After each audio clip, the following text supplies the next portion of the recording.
Hello, my name is Catherine Hallisey Ayala. Welcome to my final video presenting my Order In app, which I developed as a student in the MIT xPRO Full Stack Developer course. In this third and final video, I'll focus on a demo of the app and details on deployment. Let's start with a demonstration of my app. When you first reach the app, you can log in or start browsing the restaurants. I see 6 restaurants to choose from. I can narrow down my view by searching for a certain term. Once I see a restaurant I like, I can click on View to see the menu of items available at that restaurant.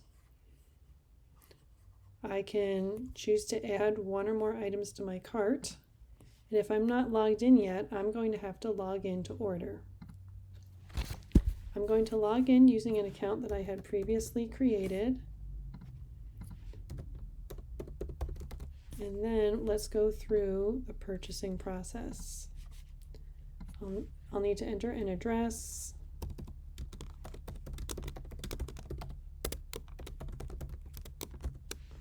And right here, this part is the Stripe card element that we implemented using the Stripe API.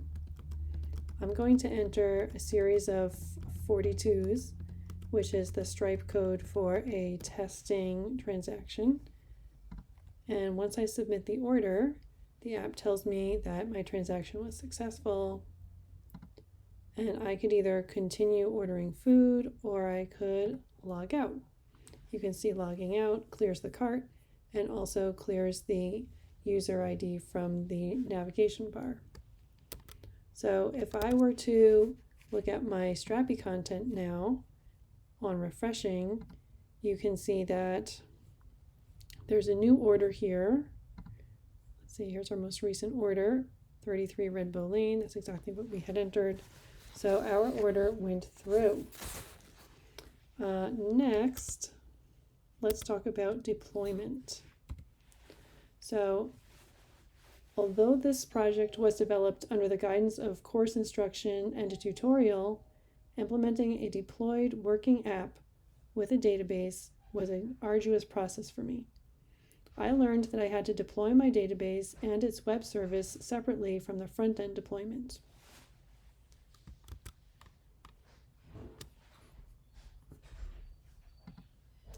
I used Render to deploy the backend, which includes a PostgreSQL database and a Strappy instance. I took advantage of connecting Render to my GitHub account's Order In project, and I mapped the deployment to the backend folder within my GitHub repo.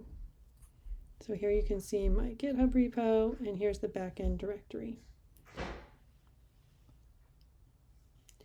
In Render, I had to specify environment variables that had been stored in a .env file in my development code.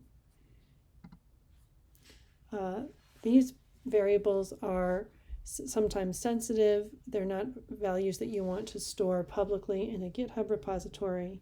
So it's safer to store them in a more protected way within the environment variables on the deployment platform.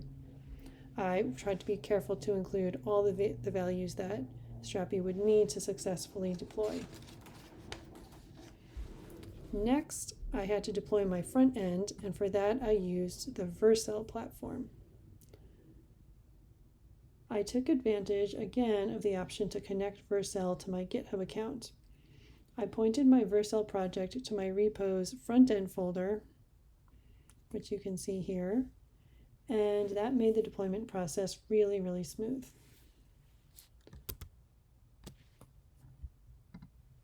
As you can see here, I ran into several challenges as I worked on deploying my app.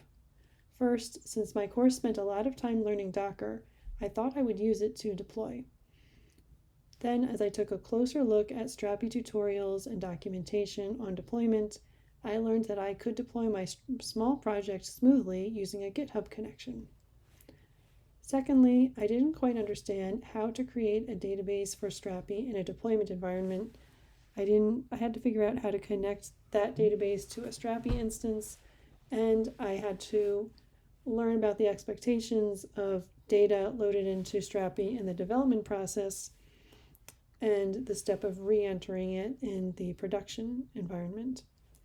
I utilized YouTube videos and Stack Overflow to get the hang of this and to get everything to work right.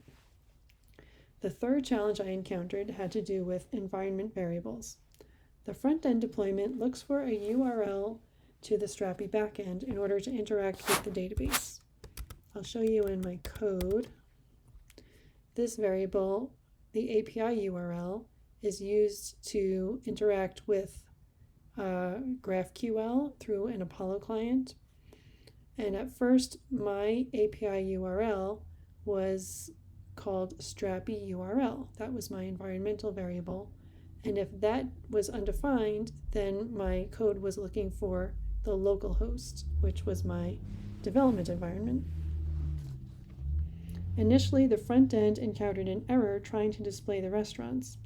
When I reviewed the JavaScript console, that revealed that the app was looking for the database on the local host as it had in development.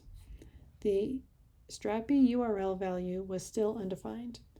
After a lot of research and many failed attempts, I learned from the Versal documentation that next environmental variables need to start with the text next public next public.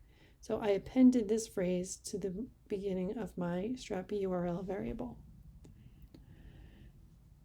Once I made this change in my code, as well as in my deployment settings, which you can see in my environmental variables here, next public Strapi URL had to change its name. Then my database was accessible to the app. So to get back to my presentation, I also wanted to tell you about additional features. I found that fulfilling the basic requirements of this assignment was a huge challenge, so I didn't implement too many new features. I implemented a page that will display the menu of dishes for a particular restaurant, and I made sure that the restaurants themselves are searchable. I would like to take more time to enable search functionality for the dishes on each menu. I also thought it would be cool to indicate to the user how long it would take for the restaurant to prepare a given dish. Although I worked on this project under the guidance of my course's asynchronous video instruction, along with starter code and a written tutorial, I still found it incredibly challenging to get all of the components to work properly and deploy successfully. For example, when recommended tools had been updated, I had to read the new documentation and refactor the code. As I worked on this app, I definitely improved my facility with GitHub version control. I improved my fluency with React context. I built my familiarity with the Next.js framework. I learned about PostgreSQL databases. I practiced working with Strapi 3 and Strapi 4. I worked through my Docker challenges. I investigated some Stripe challenges. And I deployed the backend and frontend through links to my GitHub repo for the first time. I became more self-reliant overall and reliant on online resources. I especially used Stack Overflow and YouTube tutorials a lot. I referred to documentation and communities associated with Strapi, React, and GitHub quite a bit. And I really have to thank my amazing cohort. I was so glad to meet other women interested in coding, and everyone was so helpful to one another. It was a great group. I've learned so much through this course, and I've developed a persistent determination to work through challenges, and I gave myself a lot of permission to ask for help when I needed it. Thanks so much for watching.